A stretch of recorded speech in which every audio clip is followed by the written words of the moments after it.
Now, all of you know John Schneider is the star of The Dukes of Hazzard, as well as many other TV shows and movies, and as a top-selling country singer. He can do it all. I think it's kind of disgusting that one person can do all he can do.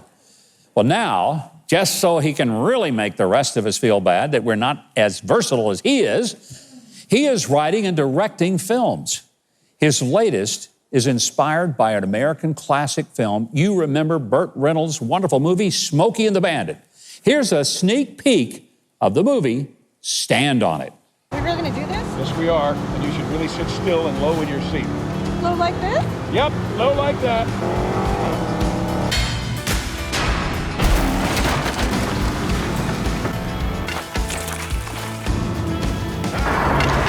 Hang on.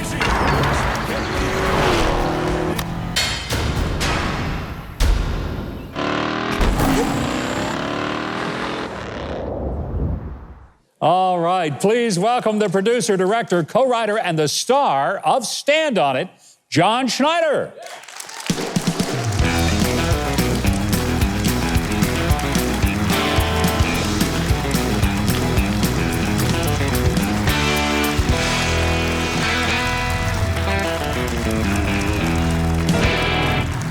John, I'm dying to know, because that clip ended with the car up in the air. Don't go to the refrigerator now, right? Yeah, what happened? How did it land?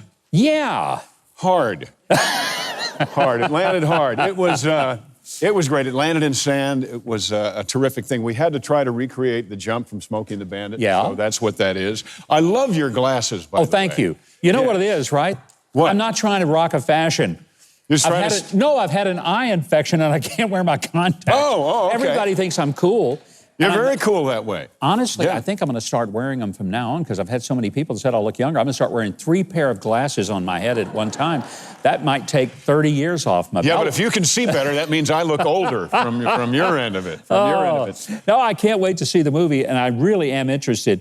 Now tell me, promise me, you didn't do the car stunts in that movie. Just tell me you didn't. I did the car stunts, but I didn't do that car stunt. I was not driving the car when it jumped over the river. Because I'm thinking no insurance company in the world would insure you if you pull that off. You can just stop at no insurance. But it was great fun. I'm a huge fan of Smokey and the Bandit. Who isn't? Yeah, right. I was 16 years old when they were shooting that film in Atlanta, right around the Atlanta area, and heard about it. So I skipped school and snuck onto the set. Tapped an assistant director on the shoulder and said, "Hey, I'm sorry I'm late, but traffic on I-85 is a bear wears hair and makeup." You actually did that? I did that. At 16? At 16. That is bold. Well, I'm impressed. I did, and I'm still stretching the truth, a bit here and there. But I got in hair and makeup. They got me a breakfast sandwich.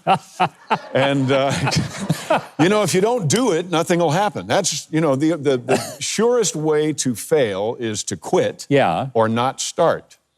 Good point, right? Good point. So you've got to start. You've got to go for it with everything you've got. If you don't believe in yourself, who else is going to believe? Okay, so you go through hair, makeup, and get a sandwich.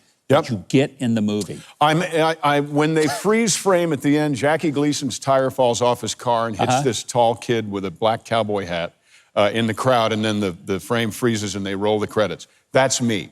So You're the kid that got hit by the tire? I'm the kid that got hit by the tire. 2 years before Dukes of Hazzard. But I spent, right? Crazy. I spent all day with Jackie Gleason. With the great one. So I spent all day, and he was sitting there. He had a kid with a red wagon, a radio flyer wagon that was full of ice and a keg of beer. And he'd be talking to me, and he'd be looking at me, and he'd finish his thing, and he'd go like that. And the kid would take the mug and fill the beer back up.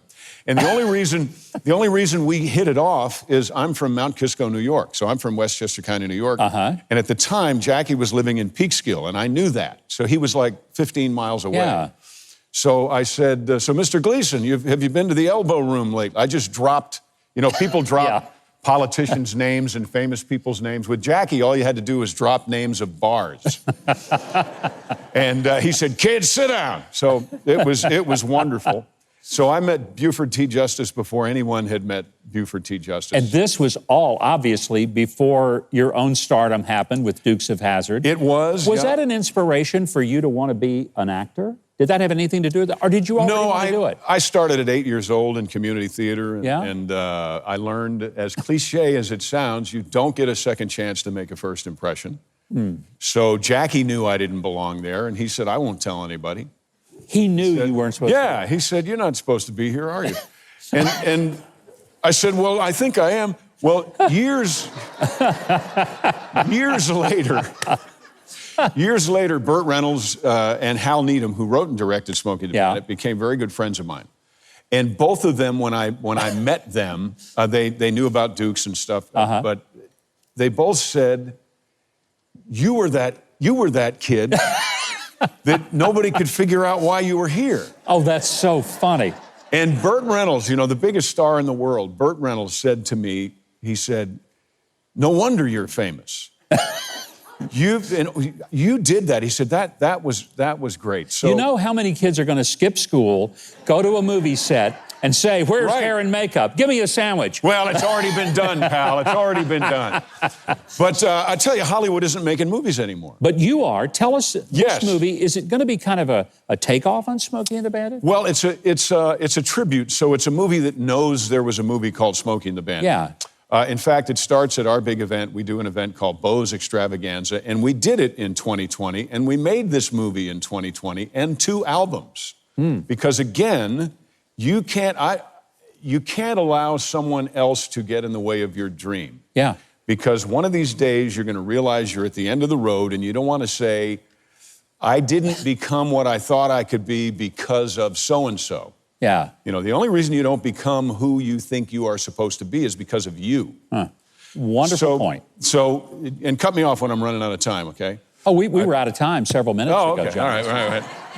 But, so in the movie, I get bet $500,000 that I can't. The guy says, I'll bet you $500,000 against your truck. You can't go to Austin, Texas, bring back 400 cases of local beer back to Baton Rouge in 24 hours. Yeah. And I say, that was a movie.